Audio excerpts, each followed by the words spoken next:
episode, we'll combine information presented previously in order to connect the skills we teach with the topics and texts students write about. By doing this, we'll get a clearer picture of how writing instruction and writing practice unfold within a single unit. To start, let's go back to what we covered in several previous episodes.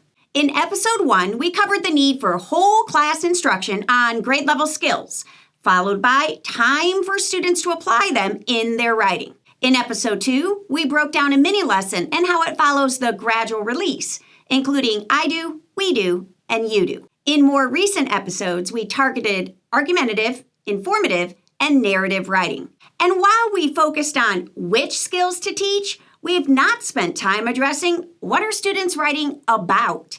That's our focus in this episode.